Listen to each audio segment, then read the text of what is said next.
Salut l'équipe. Être sur un nuage, ça arrive à beaucoup de gens en NBA. Le problème, c'est que ça ne dure pas. On différencie souvent un bon d'un grand joueur à sa manière à gérer son retour sur Terre, façon funambule pour certains, ou plutôt merde de pigeon sur le pare-brise pour d'autres. Car oui, l'important, ce n'est pas la chute, c'est l'atterrissage, comme dit Hubert dans La Haine. D'ailleurs, ça tombe bien, car j'ai bien la haine contre Julius Randle. Ce qui est bien avec les playoffs, c'est que c'est un peu comme un détecteur de mensonges. On sait rapidement qui est qui. Et clairement, Julius Randle m'a menti sur sa photo de profil.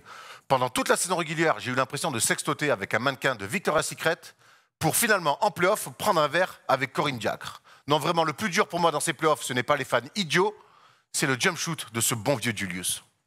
Mais s'il y a de la haine et du chagrin, c'est qu'il y a de l'amour. Et s'il y a de l'amour, c'est qu'il y a de l'espoir. Et on ne va pas tout enlever cette saison à Julius Randle qui a su me rendre de l'espoir. Il y a encore un an, ramener les Knicks en play-off était aussi fou que remettre des bras à Philippe Croison. Au final, un seul de ces miracles cette saison a eu lieu. Alors pour ça, merci et je t'aimerai toujours, Julius.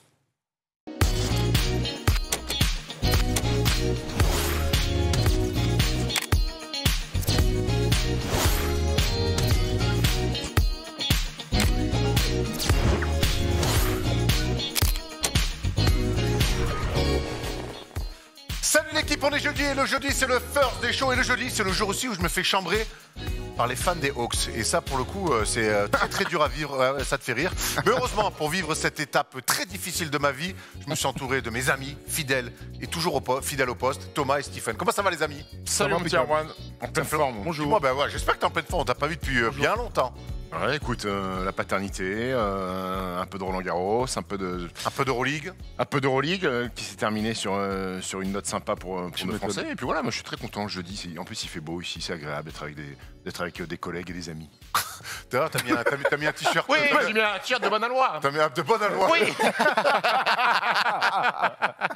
Justement, les Mavs et les Clippers, on va en parler dans le focus sur la conférence Ouest, mais surtout, on parle des Clippers, mais on va surtout parler des Lakers, Thomas, qui sont, on va pas dire en danger ou ce que tu veux, qui sont dans la merde en tout cas, qui ont chaud. Alors là, je pense que tu peux le dire, hein, quand t'es mené 3-2 et que t'as pris une branlée de 30 points à la mi-temps, tu peux dire que t'es dans la merde. Donc on va essayer de se demander si LeBron et ses copains, pas très inspirés pour l'instant, peuvent se sortir de ce piège des Suns. On reviendra sur toutes les séries à l'Ouest et on ira sur les previews à l'Est, puisqu'on connaît déjà les demi-finales des demi-finales de conf dans la conférence Est. Et elles sont plutôt alléchantes, notamment avec un Nets Bucks. J'attends le premier match, ça va. D'ailleurs, on a fait quelques petits paris, on reviendra là-dessus et on finira avec le quiz. T'es chaud toi pour le quiz? Always. La Rookies nous l'a sifflé. Ah ouais. Je l'ai vu. Alors, après, c'était. Il l'a trouvé sur le clip de rap. Ah, pas vraiment sur le basket. Tout ça compte. On va pas tout lui enlever là. Ah non. Il nous l'a sifflé comme ça. Donc j'espère que ce quiz-là, c'est moi qui vais vous le siffler. Chaque fois que je parle, je perds. C'est plutôt fermer ma gueule. On est prêts les amis? Ouais. Allez, c'est parti. Direction conférence Ouest. Bon. They do have a timeout. Decide not to use it. Curry, way downtown. Bang! Bang! Je me fais tirer les oreilles par Thomas parce que je n'ai pas annoncé que samedi, il y aurait la libre antenne où on parlera de plein de choses. Parce que dans cette émission, on ne peut pas parler de tout. Et samedi, on va prendre le temps un peu plus de parler notamment des Celtics, voilà, où ça bouge avec Brad Stevens, qui n'est plus coach, mais qui va devenir directeur des opérations basket, président des opérations basket. Il y a beaucoup de choses à dire. Sa retraite. Daniel qui prend sa retraite. On fera un bilan un petit peu tout ça de ce niveau-là. Et on aura plein de choses à prendre. Ouais, Daniel, je retraite. Ah ouais? Ouais. Il n'avait pas dit qu'il voulait partir sur un autre projet? Small information, bro. Retraite. On verra. En tout cas, on en parle samedi. Et il y aura Alan, notamment avec nous, d'envergure, qui sera là avec nous pendant 2 heures. Et pour les fans des Celtics, donc on fera un gros dossier sur les Celtics, où d'ailleurs Evan pourrait re-signer ou pas. D'ailleurs, ça sera intéressant d'en parler. Donc, on est dans la conférence Ouest cette fois-ci. Et on va tout de suite attaquer avec le plus chaud. Les Clippers étaient menés 2-0. Les Clippers sont allés à Dallas, gagner 2 matchs, incroyable. Ils relancent la série. Le momentum a changé. Match 5, bam, on se remet dans la merde et on perd encore un match. C'est à n'y rien y comprendre, messieurs. C'est à n'y rien y comprendre absolument. 3 matchs à l'extérieur gagnés pour les Mavs, 2 matchs à l'extérieur gagnés pour les Clippers. Tyronn Lue a dit que c'était plus facile à l'extérieur. Il a peut-être raison.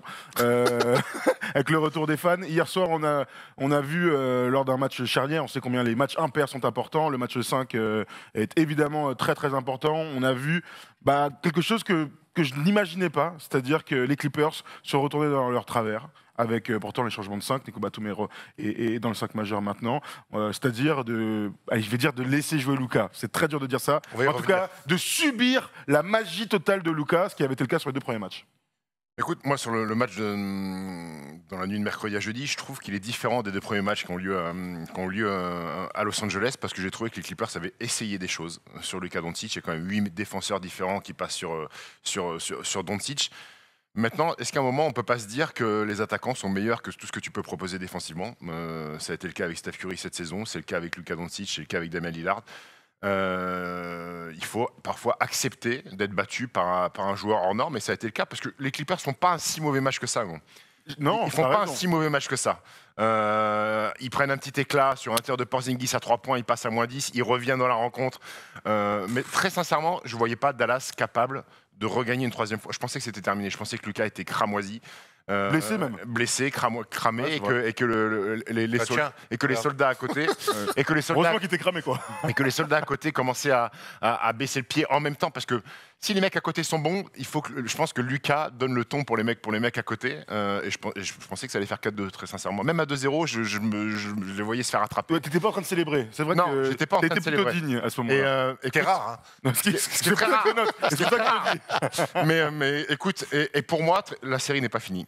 Non, La non. série n'est pas finie. T'as raison. Alors là, pour le coup, il y a quand même un peu péril dans la demeure. On va revenir quand même sur ce match 5 où Rick Carlisle, on va le voir, a répondu au small ball de Tyronn Lue. Il s'était fait un peu surprendre sur ce match 4. Il a répondu au small ball avec Nico Batum, notamment dans le 5, à du big ball avec Porzingis en 4 et Boban Marjanovic dans le 5, qui a joué que 20 minutes, mais 20 bonnes minutes, Steph. 20 bonnes minutes, bien servi par Luka, pénible parce que quand t'as Boban dans la raquette, on sait que c'est un mec qui a des mains en or, donc il monopolise les défenses. Quoi qu'il arrive, il a l'avantage de taille sur tout le monde. Il était content d'être titulaire. Hein. Ouais, il est ravi. Bon, j'ai jamais vu faire la Petite gueule. balle, ce gars-là. petite Je balle. l'ai jamais vu faire la Ça, gueule. c'est vrai. Mec, Tu parfois, joues, tu joues pas. Il passe des semaines parfois sans jouer. Il a toujours la banane. Tu sais, C'est ça fait un peu l'état d'esprit d'un peu des Mavs où les mecs sont. Ça fait sont penser tous contents d'être à là. un truc, quand on est parti à Los Angeles, il était à l'époque aux Clippers, c'était avec Avec Tobias Teodosic. Harris. Ah oui, avec ça, mais sur le banc. Teodosic sur le banc. Donc là, c'était des enfants, ils étaient là, c'est clic, ils faisaient des petits trucs. Alors c'était un match NBA, les deux n'avaient pas joué dans ce match-là. Et on s'aperçoit, s'il faut le rappeler une fois de plus, mais je pense qu'il n'y a plus besoin de le rappeler, que Rick Carlisle est un vrai coach de basket. Ah oui, Il essaye des choses, qui s'adapte en fonction de l'adversaire et d'un match sur l'autre. Donc l'option a été bonne. Maintenant, j'ai envie de te dire que Big Boban a peut-être eu plus d'impact que son collègue de la raquette. Porzingis. Ouais, non, mais ça c'est Non, clair. mais moi, ce que je voulais saluer, c'était la réaction rapide Mais oui. de Carlisle de dire OK, on va mettre deux grands pour Oui. commencer. 20 minutes sur un match, c'est pas neutre. Et en face, Tyronn Lue il s'est dit tiens, ça a marché le small ball au match 4. Sur match 5, il y a une réponse qui est faite tactique. Et Tonton, il est comme ça. Il a retenté Zubac, qui s'est fait démolir. Tu disais que la série n'est pas finie. Pourtant, les stats. Oui. À plus de 82%, Oui, mais quand tu gagnes le match 5 comme ça, encore plus à l'extérieur. encore plus à l'extérieur. Les stats au début de la série, quand une équipe remporte 2 matchs à l'extérieur, Tout est faussé. On a dit qu'il y avait que les 4 stats- séries oui. qui avaient été renversées. Donc, Alors, il y a plein de trucs. J'aimerais bien revenir sur l'histoire dont parlait Steph, sur le fait que, en fait, faut parfois accepter que l'attaquant soit plus fort que la défense. Moi, ça me pose un énorme problème de dire ça. C'est-à-dire que, oui, nous, en tant qu'observateurs et fans de basket, je regarde, oui, Luka est plus fort que la plupart des gens qui n'ont jamais joué au basket. Et sur ce match-là, ils n'ont rien pu faire. Moi, ça me pose un énorme problème par rapport aux Clippers. Parce que tu as parlé de Steph Curry qui a régalé toute la saison régulière. C'est la saison régulière. En play-off, il y a tellement de choses que tu peux faire pour les contrarier, voire pour qu'il n'ait plus la balle en main, que ça me pose un problème qu'il ne tente pas ça. Ça marchera aussi pour tout à l'heure pour notre ami Damian Lillard, qui au bout d'un moment, dans les fins de match, tu sais ce qu'il est capable de faire. Le but, c'est qu'il n'ait pas la balle dans les mains. Moi, ce que je vois sur ce match-là, c'est qu'il joue Boban, il joue Porzingis. Finalement, je trouve que l'équipe sur le terrain ne change absolument rien à ce que proposent les Mavs. C'est-à-dire que Luka joue tous les ballons. Des pick and roll, des step back, des fade away, des passes une fois de temps en temps avec des filoches des gars dans les corners. Je pense à Tim Hardaway Jr. ou à Porzingis à la toute fin du match. Mais en fait, leur système de jeu est simpliste. C'est-à-dire qu'ils ont un gars qui est tellement fort que le système c'est Luka. Voilà, comme LeBron. Comme James Harden. Voilà. ils s'en remettent au génie de Tout à fait. de Luka Et ça a Doncic. marché sur ce match. Il n'y a pas besoin d'avoir bac plus 2 ou le BE7 pour comprendre que le système, c'est Luka. Et je me dis qu'ils ont quand même les Clippers qui se disent, quitte à ce qu'on se fasse punir, je veux que le ballon ne soit pas dans les mains de Luka Doncic. Est-ce que, une fois de plus, éteindre des joueurs comme ça, comme Jordan à l'époque, comme LeBron, Voilà, impossible. voilà, pas possible. Réduire, sachant que honnêtement, le supporting cast, même si Tim Hardaway Jr. met 20 points hier et qu'il met quelques tirs, ben vas-y, tue-moi, toi, mais sur la durée, pas sur 2-3 tirs à la fin. J'ai encore l'impression, et dans le premier quart-temps, encore une fois... Il met 19 points, moi, je te dis, c'est oh. con, mais je trouve que... Alors, ils sont dans les attitudes, mais ils sont à 50, 80 cm. Oui, parce qu'ils ont peur de se faire battre par Luka Doncic qui agresse et qui, après, a la faculté de distribuer. Beaucoup sur pick and roll, je trouve. Distribuer à droite à gauche. Il y a des switches sur pick and roll qui sont juste pour dire on change. Je trouve que il est trop fort, c'est un génie. Justement, mais qu'est-ce qu'on fait? On essaie de réduire ou on fait ce constat-là? Ouais, on est les Clippers, ce qui est terrible. Et je rejoins Thomas de dire il est trop fort, espérons qu'il ne nous mette pas 40. Ouais, il va les mettre les 40. Ouais, mais sur un joueur comme ça, il faut choisir son poison.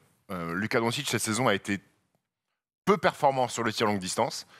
Et une fois qu'il a mis le ballon dans la raquette, tu lui laisses l'opportunité du flotteur qui maîtrise à merveille, du lay-up qui maîtrise à merveille, ou du post-up qui maîtrise à merveille sur des fadeaways, ou la qualité de passe une fois qu'il a drivé et attiré les défenses pour distribuer à droite à gauche. Ils estiment que en lui donnant peut-être plus d'ouverture sur le tir longue distance et qu'il a 31 ou 32% sur la saison régulière, c'est peut-être la meilleure option à prendre parce qu'on sait, pour avoir discuté notamment avec Kenny Atkinson, l'assistant des Clippers, les mecs sont tellement dans les datas, frère, ils te sortent des chiffres de ouf. Et ils se basent là-dessus. Pour eux, c'est... Les datas, les analytiques, c'est ce qui permet de gagner un match. Je pense qu'ils se sont dit que si Luka, on lui donne beaucoup de tirs à 3 points, on passera. Sauf que ce mec-là a cette capacité à mettre des big shots sur des gros matchs. Il fait 5 sur 5 d'entrée de jeu au premier quart-temps. Et il finit à 6 sur 12 à 3 points. Il finit à 6-12. Dans la fin de match, il met 2 points. Il met 2 points. Il met 2 points. Il fait quelques passes et tout, mais sans décalage. Il y a un vrai... Finalement, au fil du temps dans le match, ils arrivent à défendre sur lui. Parce qu'il y a la fatigue. Parce qu'il y a la fatigue aussi, bien sûr. Ça fait partie du jeu. Mais il y a quand même un truc où ils doivent imposer un autre rythme. Moi, je vois un mec qui se balade. Et moi, ça m'emmerde. Pourtant, ils ont mis des mecs. Paul George a commencé à casser la bouche. Kawhi a enchaîné. Tout le monde est passé. 8 joueurs différents. Il a mis 40 pions sur 8 joueurs différents. Le seul qui l'embête un peu, c'est Rondo, tu vois, qui est dans ses mains. Là, on a remis les stats tout à l'heure de Luka. Alors, je comprends, cette année, tu fais cette saison-là et tu prends les chiffres, les datas, comme on aime, les mathématiciens, là, bientôt. J'ai pas dit que j'aimais ça. Non, mais je sais, mais bientôt, Cédric Valleni, il va finir assistant coach NBA si ça continue comme ça. Moi, c'est bien beau les chiffres et les datas, mais il va falloir à un moment donné la réalité, le jeu. Le sport, le jeu, et coacher, c'est s'adapter. Rick Carlisle, il n'a pas eu besoin d'avoir des datas pour dire, je joue small ball, il m'emmerde. Tiens, je vais jouer grand pour les emmerder. Et ça marche. Donc, quand on voit Luka, effectivement, qui fait une saison peut-être pas très fiable sur le tir extérieur. Après, tu connais le personnage, tu sais de quoi il est capable, tu sais qu'au plus c'est dur, au plus il se sublime. Et quand tu vois les stats qu'il est à quasiment à 5 paniers à 3 points mis sur les 4 premiers matchs, tu as droit de changer ces putains de data, te dire la réalité de la saison régulière, c'est plus la même en playoff. Il est en train de nous tuer sur l'adresse extérieure. Peut-être que sur les pick and roll, on va un peu l'agresser. Peut-être que sur les pick and roll, on va arrêter de changer pour dire juste on change et qu'on va lui forcer à lâcher la balle parce qu'en fait, il est trop fort et quitte à perdre contre les Mavs, je veux pas que ça soit lui qui me tue. Et moi, je trouve que ces trucs-là, c'est ça qui me gêne le plus chez les Clippers, c'est que oui, laisse-lui la balle dans les mains, tu vas perdre parce qu'il est trop fort. Maintenant, je préfère que ça soit Brunson ou Finney-Smith ou Tim Hardaway Jr. ou Porzingis ou Kleber. Vas-y, tuez-moi. J'ai fait ce choix-là parce qu'il y avait un mec trop fort sur qui j'ai dû faire un choix. Moi, ce que je reproche encore une fois, c'est qu'il n'y a pas de choix qui sont faits. Ou alors c'est des choix de data, et ça a assez limite parce que le sport de très haut niveau, c'est avant tout du feeling. Après, ça reste quand même un match hier où Luka Doncic met 42 points sur un petit score. Ça fait 105 à 100. Donc la prestation défensive des Clippers, en soi, elle n'est pas si mauvaise que ça. C'est pas... Sur Luka, elle n'est pas bonne. Sur 3 quarts temps, en tout cas. Ouais. Moi, j'ai pas cette vision-là. J'ai cette vision de dire que ce mec-là est tout simplement plus fort que tout le monde. Mais donc, du coup, c'est quoi la réponse des Clippers? C'est quoi ta réponse? C'est juste de dire. Continuer à essayer de défendre sur lui. Et enfin, je suis pas sûr que Lucas soit capable de faire encore enchaîner. Il est surprenant. Moi, je ne lui mets aucune limite. La semaine dernière, Steph, t'étais pas là. On parlait déjà de cette série parce que les Mavs gagnaient 2-0. J'ai dit, moi, j'enverrai Kawhi en mission sur lui. Mais vraiment, en mission. Et il ne l'a pas fait ou très peu. Est-ce que là, quand tu es vraiment à une défaite d'être éliminé, ce qui serait quand même une terrible contre-performance, on n'y va toujours pas, tu le chopes toujours. Est-ce que tu veux faire une box and one avec Kawhi sur Luka Doncic? Je n'irai pas jusqu'à box and one. Et pourquoi pas une stricte un peu énervée. Et pourquoi pas? Allons-y, de toute façon, le tir est trop fort. Et pourquoi pas? Mais est-ce que Kawhi a aujourd'hui encore cette capacité d'être performant des deux côtés du terrain en donnant de sa personne défensivement sur Luka Doncic? Peut-être que le scoring, tu l'abandonnes un peu plus à Paul George. Pour mettre des pantons, il y a des mecs aux Clippers. Par contre, hier, Kawhi, il est cataclysmique hier. Ouais, en plus, tu vois, parce que quand Kawhi n'est pas bon en attaque, et Thomas, tu me le disais avant l'émission, tu as raison, quand Kawhi hier n'est pas très inspiré en attaque, bah, s'il n'est même plus en mission défensive, bah, pour le coup, ça fait un trou terrible. Hein. Parce que je ne sais pas si vous avez vu beaucoup de réactions hier de son airball à 3 points Kawhi. Avec Rondo, le dernier tir qui est archi difficile. On n'a pas parlé du pull-up raté sur le rebond, sur une action. C'est encore un autre truc d'ailleurs sur lequel on va aller avec cette image là de Rondo. Quoi, il envoie un écart. Alors c'est bien défendu et tout, tu connais. Mais gros, c'est des choses qui restent un peu dans la tête. Il prend l'écran, il se dit le défenseur va arriver vite, il pense que je vais tirer tout de suite et il fait une pump fake. Le défenseur défend très bien, il passe ses appuis et après il est dessus. Après il se retrouve à renvoyer un truc. Après Kawhi a déjà mis des tirs comme ça compliqués. Moi je préfère que le ballon soit dans les mains de Kawhi sur un match à gagner. Il faudra qu'il y ait Paul George par contre. Voilà, donc moi ce qui m'embête c'est que l'action d'avant, il y a un point d'écart, bonne défense des Clippers, transition. Paul George remonte la balle, Terrence Mann sur sa gauche, il lui fait la passe. Terrence Mann, il est dans un transi, il pense que c'est une action normale. Boum, il part à gauche, bam, il éclate, il fait une passe, un tir. Derrière Nico, va au rebond off et il rate ce layup très compliqué. Et si le marque, c'est le héros, il rate, tant pis. Putain de merde. Il perd de ballon, aussi dans le il y a Paul George, c'est Terrence Mann qui Paul George, il perd 3 ballons dans le dribble, dans le money time, et il fait cette passe à Terrence Mann. Qu'est-ce qu'il fout qui est pas dans la logique du basket, une mauvaise passe, mais tu as raison, 13 secondes, -1, balle à toi. Je veux que ça soit. Qu'est-ce qu'il fait là? Je veux que ça soit Paul George qui prenne ce tir. C'est une passe. Garde la balle, tu vois. Ce qu'on avait dit pour l'année dernière, c'est que dans ces grands moments, ça doit être au Rosta, au mec à 40 millions, au plus talentueux de tirer. Terrence Mann, je sais pas pourquoi il shoot pas, gros. Je me non plus. Mais parce que c'est un autre niveau, c'est autre chose. Alors déjà, il est tout jeune. Est-ce qu'il s'attend à avoir la balle? Moi, il est sur le terrain, frère. Donc, attends, 14 secondes, moi, je veux que Paul George il fasse une ISO. Vas-y. Et c'est à toi de prendre ce dernier tir. Voilà. Come on, man, great job. C'est passionnant, en tout cas. C'est passionnant.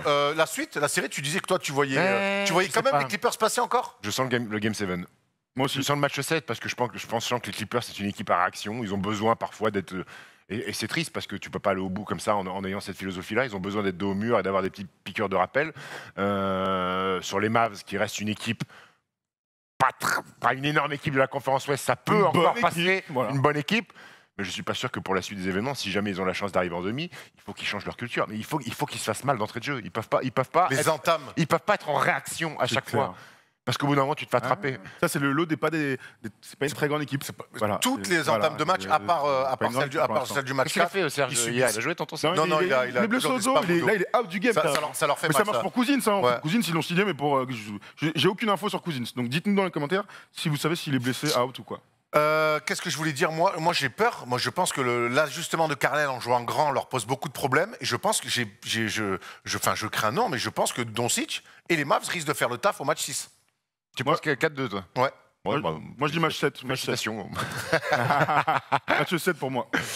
Écoute, en tout cas, ça va Après, je suis partagé entre eux parce que je suis fan des Mavs, ils ont gagné 4-2, mais un match 7 m'irait bien aussi parce que je kiffe le sport, je suis amoureux du sport, donc un match 7, c'est quand même l'essence des playoffs. Non, juste une petite stat qui est passée, on l'a pas pris, c'est que Luka Doncic est déjà à 4 matchs à plus de 40 points en playoffs. C'est autant que Carmelo Anthony, que Karl Malone, je crois. On va revoir le tableau. Il est déjà en deux campagnes de playoffs. Et aucun tour passé. Et aucun tour passé. C'est pas comme s'il avait fait le concours. Il rejoint Carmelo, Tim Duncan, Lillard, Kawhi Leonard, Karl Malone, Kyrie Irving qui en a fait 3, Paul Pierce en a fait 3, Anthony Davis que 2. Pour un garçon né en 1999. 99. Né en 99. Alors certains diront que le basket a changé. Le basket a changé, mais bon, hier il met 42 sur un match à 105 à 100. Tu vois, c'est quand même... Et 37 tirs, faut toujours le dire. Et 37 tirs. Et en même temps... Et surtout impliqué sur 31 paniers des 37 des Mavs. Voilà. C'est ouf, gros. 83%. Donc, quand ça, c'est la stat, cette putain de data, là, une fois que tu l'as, t'as pas envie de te dire, viens, on essaye de lui faire lâcher la balle rapidement et on voit ce qui se passe. T'as pas envie de te faire... Si, tu peux. Voilà. Par contre, ça, je trouve que c'est la stat la plus impressionnante de tout. C'est incroyable. 37 paniers des Mavs. Il y a eu 6 paniers où Lucas n'a pas fait la passe. Il n'a pas joué 8 minutes, il a joué 42 minutes. Non, 6 minutes seulement. Incroyable. Lucas, baby. Bon. Come on, Lucas. Trop fort. Il régale. Le jour où il décidera de faire une intersaison où il travaillera un peu, j'ai envie de voir ça. C'est ça, en fait. J'ai l'impression qu'il chill un peu l'intersaison. On pourra en parler. Est-ce qu'il va demander son trade alors, Erwan, du coup? Non, je t'embête. Je pense. Par contre, Porzingis, il faut lui payer un billet en business pour qu'il dégage. Je veux bien mettre. Ah, t'es d'accord sur Porzingis, Cobrun? C'est vrai que ça il fait une série dramatique. Christophe, c'est un role-player, frère. Ah ouais. Il est au même niveau que Maxi Kleber. Je peux faire Maxi Kleber de fou. On enchaîne avec l'autre série entre le Jazz et les Grizzlies. C'est terminé pour les Grizzlies, le Jazz. Donovan Mitchell sweep les Grizzlies, parce que Donovan Mitchell avait Il a pas raté joué le le premier game match. one. Défaite, et lui, il est revenu, et boum, 30 points de moyenne, 4 victoires d'affilée. On retrouvera donc les Mavs en demi-finale qui prendront le vainqueur de Mavs Clippers. On voulait juste faire un beau shout-out aux Grizzlies. On adore cette équipe, cette nouvelle jeunesse aux Grizzlies. Donc ils perdent 4-1, logique. Mais Ja Morant, la tête haute, hein. Ouais, Ja Morant, on kiffe. Un petit mot sur Ja Morant, puisqu'on t'a pas trop entendu en parler. Écoute, c'est un gamin que j'affectionne déjà depuis qu'il arrive dans la ligue. J'aime beaucoup sa fraîcheur, en fait, ce qu'il met dans le jeu. Tu as l'impression que le mot jeu, en fait, au sens premier du terme pour lui, il joue sur un terrain, il tente des choses ultra juteux. Bon, il fait 54 kilos, c'est plus facile pour s'envoler au cercle. Mais même, globalement, j'aime la fraîcheur de ces Grizzlies. Dylan Brooks, que j'adore. Fort joueur, hein. Fort joueur. L'homme qui, il va moins vite, il recule. Notre ami Anderson, j'aime bien, c'est très basket. Moins vite, il recule. Jonas Valanciunas, qui est dans cette équipe-là, qui fait son taf parfait. J'aime beaucoup les Grizzlies. J'espère qu'ils vont continuer à progresser. Et puis Brandon Clark aussi, qui est en fait, la vraie bascule. Jared Jackson Jr.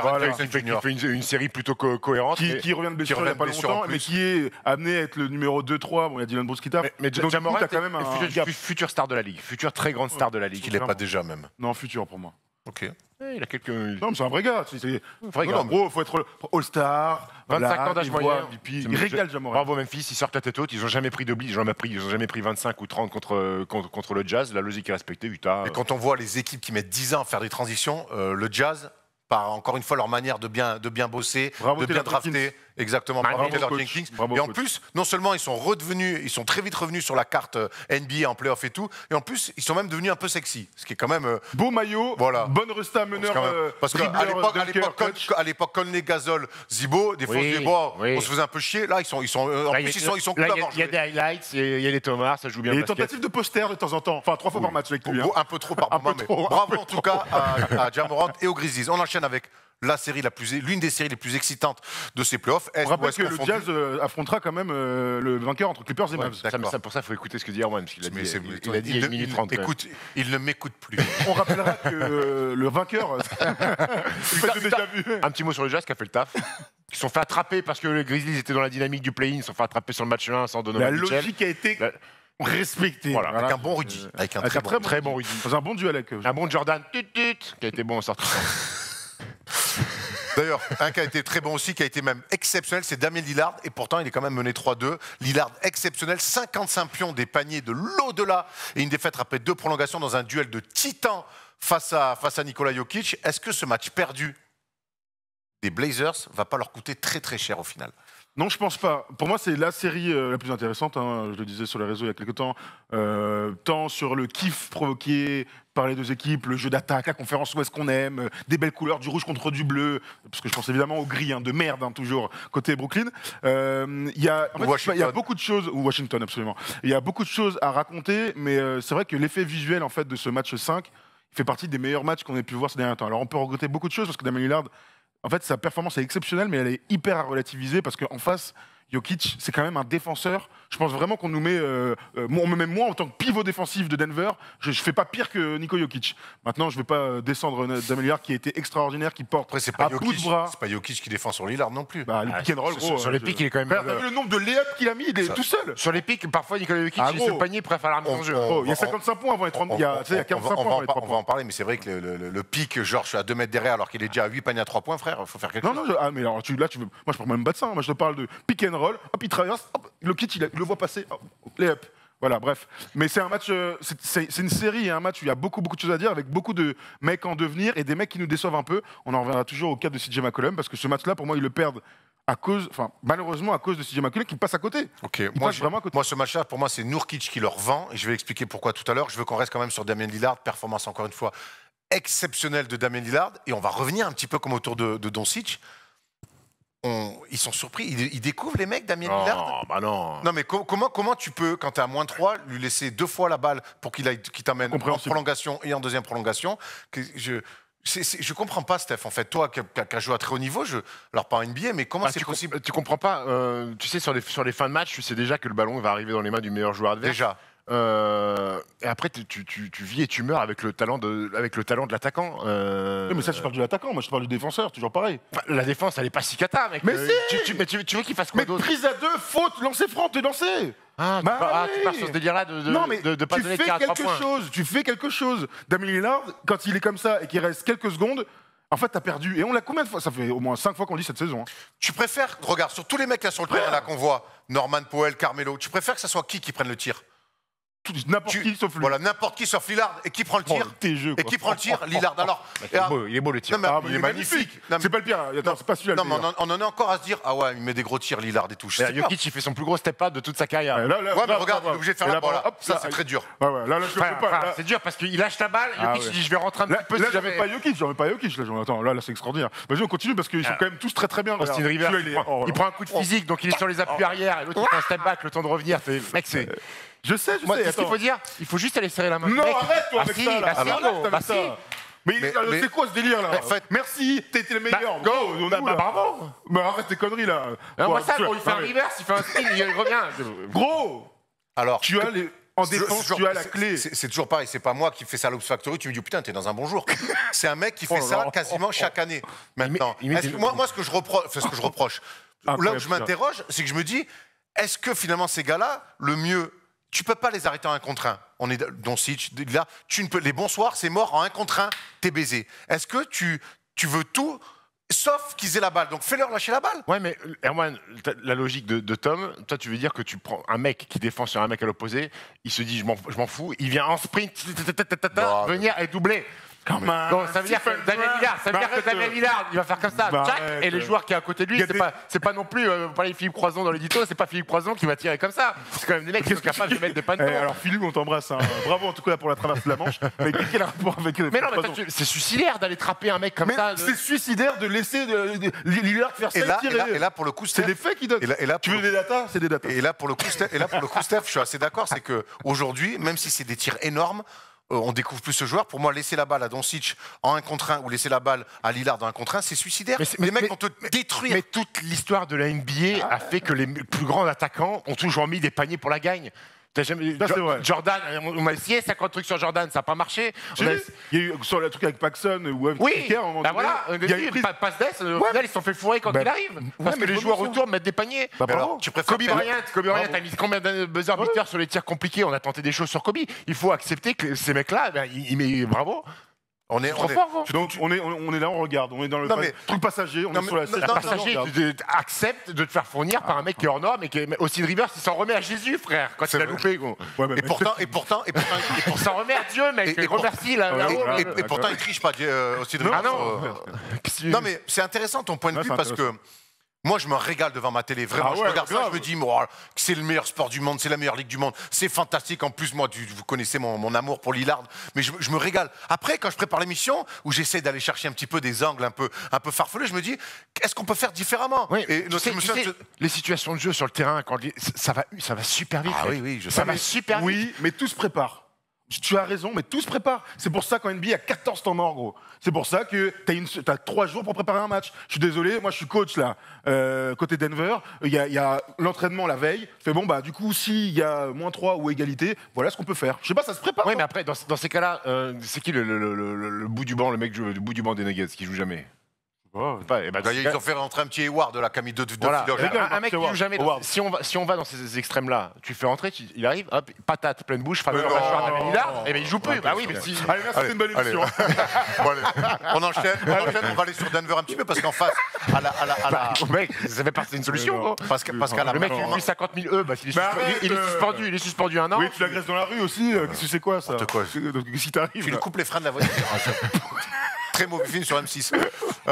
Pour moi, ce match, tu dis McCollum, c'est vrai, il est pas très bon, il met quand même un gros tir à 3 points sur la fin. Oh. Je finis. Je pense que Nurkic.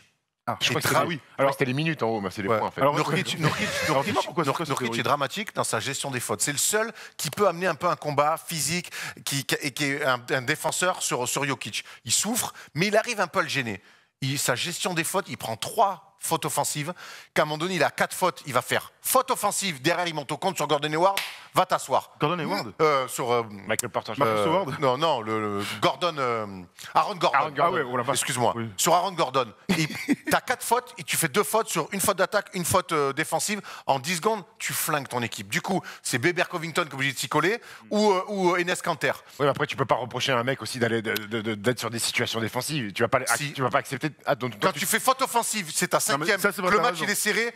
Vas-y, laisse-le mettre En un fait- dunk. Au pire, gère-toi. En fait, ce qui est problématique, c'est que Il n'a pas de backup vrai. Nurkic Il y a est Kanter. Nurkic est un C'est ce que super je dis. défenseur, c'est clairement le meilleur défenseur de C'est leur ce que je équipe. te dis. Et quand il est sur le terrain, ça change tout. Donc ce qui va dans ton sens, c'est toutes les fautes offensives. En fait, c'est tous les détails Tom, qui te mettent en foul trouble. J'ai une stat. Il est obligé d'être sur le terrain. Justement, Petite bedaine, là, j'ai l'impression. puisqu'on est dans les data, Les Nurkic, il y a eu 5 matchs. 3 fois, il a fait full out.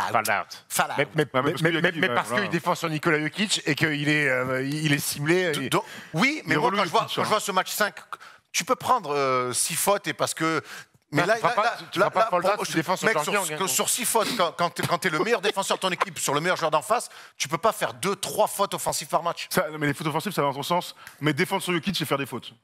Oui, mais je te Comme parle. sur Bah comme oui, sur, parce que t'as comme tellement, sur t'as tellement de Trae Young. situations de 1 contre 1 à jouer. gros. Évidemment, comme sur donc Trae Young, raison de tu fais des fautes. raison de plus pour bien gérer ses fautes et pas aller au contre sur Aaron Gordon. Soit dit en passant. Mais pour moi, c'est une vraie bascule du match. Moi, j'ai du mal quand même, parce qu'ils sont héroïques, les Portland, ils reviennent de 20 points dans le deuxième quart, ils sont héroïques, mais ils ont une chance de...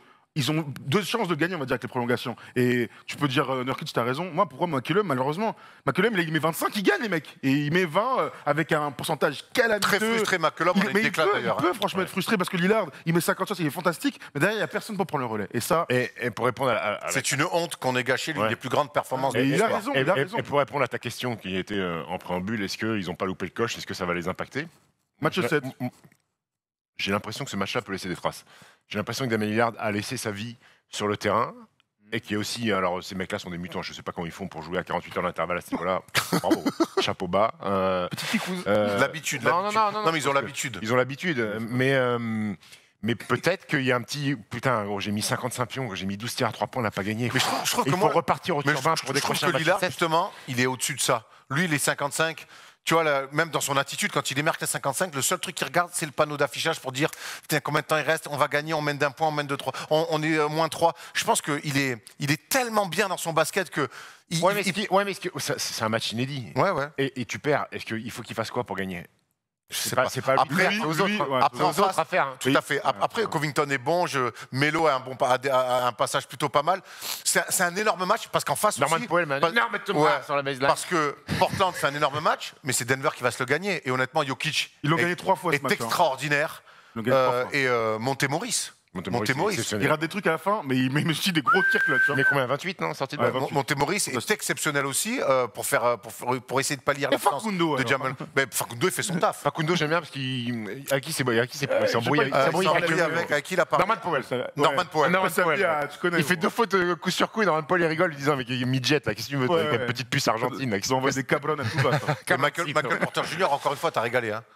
Mais Régalade. mais des sacrés tes jeux. Hein. Sacré jeu. Après il passe au travers sur un match de la série où Ouais. il met 4 points ou 5 points, il a encore un peu d'âme mais tu sens Mais il est toujours à que 25 sur le reste. tu sens qu'il y a quand même joueur de ballon quoi. En tout cas, on avait annoncé une super série, on l'a. Très content. Match 6 à Portland.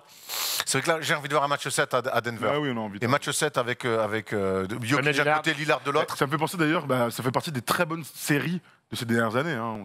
En fait, on a l'impression que la demi-finale de conf qui était exceptionnelle il y a 2 ans. Oui. Là, on reste dans ces deux mêmes équipes qui, il n'y a pas de Jamal Murray, hein, mais d'à peu près même niveau. Donc on se régale. l'équipe qui craquera, ce sera l'équipe où la star aura un soir de moins bien. Mimi craquera. L'OLM ça. Non, c'est Jokic contre Lillard. Ils sont pas sur le même poste de jeu, mais c'est eux qui portent leur équipe. Et celui qui est un peu moins bien un soir, fait que l'équipe d'en face passe. Et petite info, hein, le Jazz affrontera le vainqueur de Mavs Clippers. Hein. On l'a pas dit ça. On l'a pas dit ça. Gros. Si on l'avait passé, non, mais je sais, il fait exprès. Mais il est con, quoi, gros. Oh la vache, il n'y a plus. Il n'y a plus aucune connexion. Gros. On passe au quiz. Hein, On est pas sur un ménage ce soir. Bon, parce qu'on ne voit plus assez, Steph, je sais plus quand est-ce que. la face, elle est On a fait tout le tour de la conférence Ouest, sauf la fameuse série entre les Lakers et les Suns. Ça tombe bien, c'est notre débat aujourd'hui.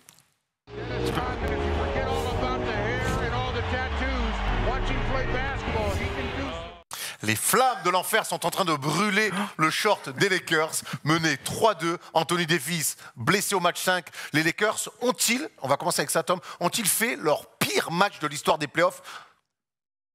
Point. Je voulais aller dans un... Mais en fait, point. En tout cas, c'est le pire match des playoffs pour cette équipe des Lakers depuis que je regarde les Lakers. Donc depuis 20 ans, hein. Ça fait déjà 20 ans. Ils sont à moins 30 Attends, à il y a la mi-temps. finale face à le match 6 face au blowout en 2008. Ils sont pas à moins 30 à la mi-temps, gros. Hein. Non, oui, mais bon, Ils prennent 20 s'exposent points quand et tout. même. Ouais. Ils sont pas à moins 30 à la mi-temps. Et quand je dis moins 30, c'était 66-36. Ouais, clairement, c'est un match mais dramatique sur tous les points de vue.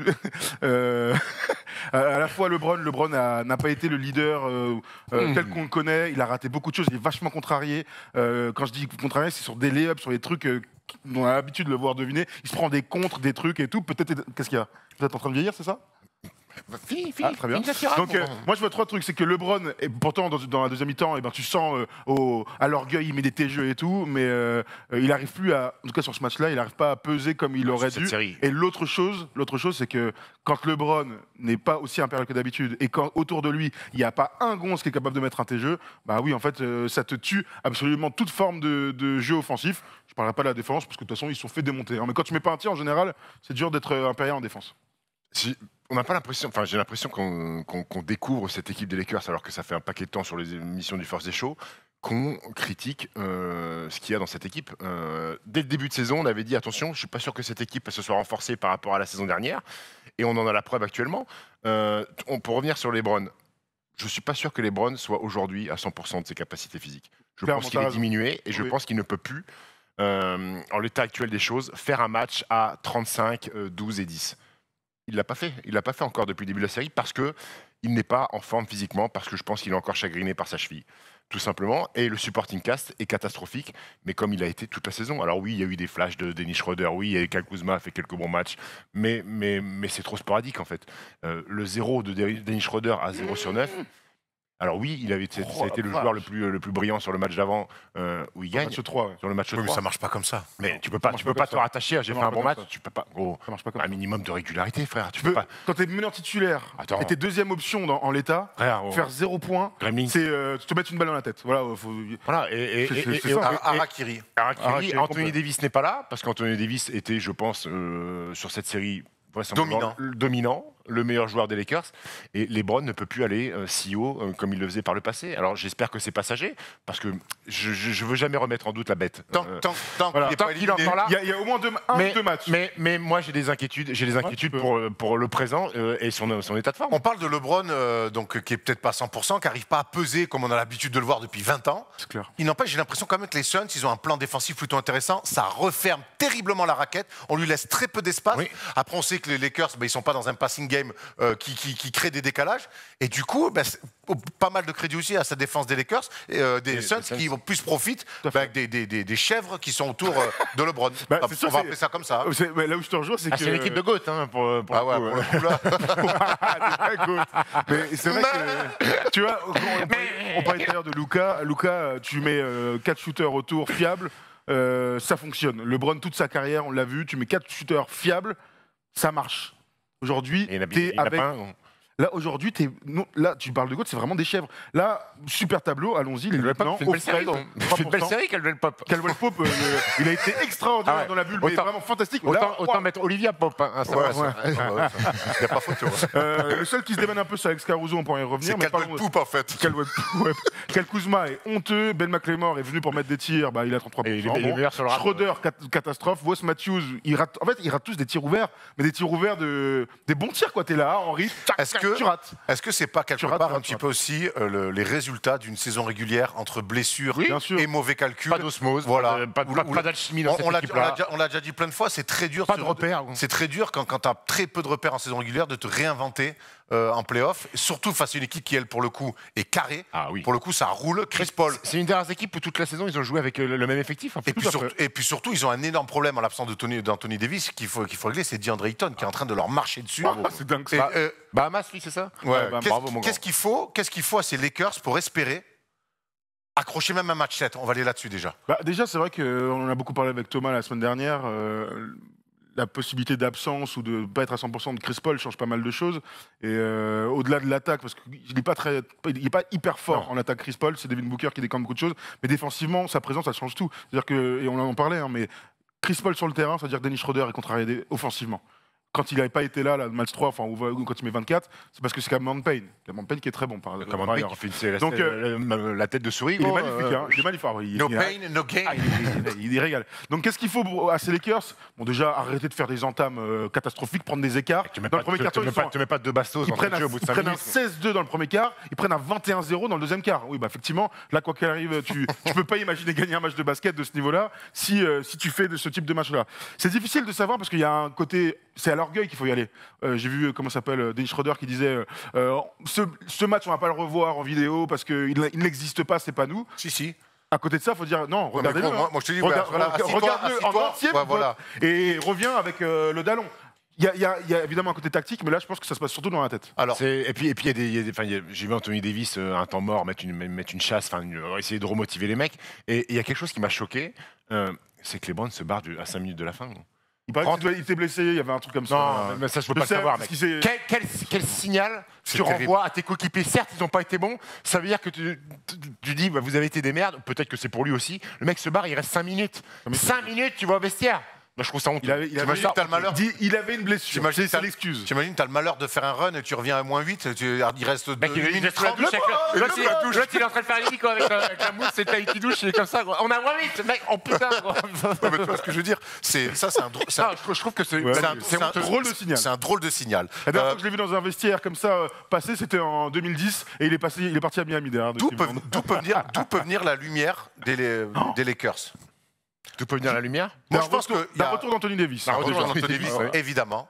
On n'a pas vraiment d'infos là-dessus, ça sera du day-to-day. Probable, c'est ce soir d'ailleurs. Moi, je pense qu'il va falloir cibler des choses dans les discours. Je pense que Dédé Drummond, dans s'envoyer une mission sur DeAndre Ayton, ne peut pas rayonner comme ça dans la raquette. Est-ce qu'il est capable d'aider? Au moins dans le combat. Putain, me dis pas qu'il peut pas. Il faut que derrière, je pense que Schroeder doit faire quelque chose. Maintenant, moi, j'ai une interrogation, j'en ai plus malheureusement, c'est Kyle Kuzma. Et Kyle Kuzma, ça fait 4 saisons quand même qu'il est aux Lakers, qu'il est drafté. Ils lui ont montré quand même beaucoup de confiance. Il est champion NBA. C'est un mec qui fait des saisons entre 12 et 14 points par match. C'est un rouage important de cette équipe-là. Ou pas. On arrive en play-off, il y a des blessés, il y a des absents. C'est ce genre de mecs-là qui sont installés aux Lakers, qui doivent amener ce supplément d'âme. Il est à 7,2 points sur la série. Il est à 36. À 3 points, il a 19%. Ouais, il y a une petite... Il a 19% en play-off à 3 points. Mais quand est-ce que ce mec-là va arrêter de se planquer? Kyle Kuzma, j'ai envie de le comparer à Michael Porter Jr. Wow. Non, je te parle dans Michael Porter Jr. Jamal Murray s'est blessé. Au niveau des responsabilités qui ont augmenté. Pardon, c'était ça ma comparaison. Je te parle pas sur le style de jeu. Kyle Kuzma, lui, il a pas saisi les opportunités parce qu'à un moment donné, les tickets shoot, il les a. Il est fort quand tout va bien. Oui, voilà. Mais moi, c'est facile d'être fort quand tout va bien. Quand t'as plus 15 et que les bancs est à 30 et Anthony Davis à 28 et que on fait des passes, tu mets dedans quand il n'y a pas de pression. Tout le monde peut mettre des filoches quand il n'y a pas de pression. Sauf que lui, quand c'est des matchs importants, quand il doit être l'élément moteur de cette équipe, mettre des paniers, se comporter en patron parce qu'Anthony Davis est blessé. Oh, c'est plus un rookie. Hein. C'est terminé. Mais là, il n'y a plus d'excuses d'âge, d'apprentissage. Et puis je te dis, moi, rater des tirs, au basket, tu as des mauvais soirs, tu peux rater des tirs. Mais l'attitude, le combat, il y a des ballons, des fois des rebonds. Il est là, c'est des ballons 50-50. Hop, c'est jamais lui qui les a. Hein. Ah non. Il est dans le langage corporel. Il va faire ça à la fin de l'année. Ils l'ont prolongé. Thanks a lot, my friend. It's time for us to to make a trade. Vous pouvez parler de lui, pour moi, c'est tellement pas un facteur de cette série. Non, mais je voulais le dire quand même. Il y a un mec. En fait, il est arrivé ce matin, il a dit lui, je vais lui mettre un coup de quartier. Il y a un mec qui est arrivé cet été. Moi, j'étais pas emballé par le profil de Montrezl au Lakers. Quoi, le 5e pivot là il est complètement mis benché. Est-ce que c'est peut-être un déclencheur à remettre sur le terrain? Je sais pas, parce que tu parles de défendre sur DeAndre Ayton. Est-ce que Montrezl c'est la solution pour défendre sur DeAndre Ayton aussi? Mais les traversées de terrain, parce que DeAndre Ayton, il va 10 fois plus vite que Dédé Drummond. Ce garçon-là est quand même susceptible d'aller aussi vite que DeAndre Ayton. En tout cas, c'est une interrogation que Frank Vogel peut se poser.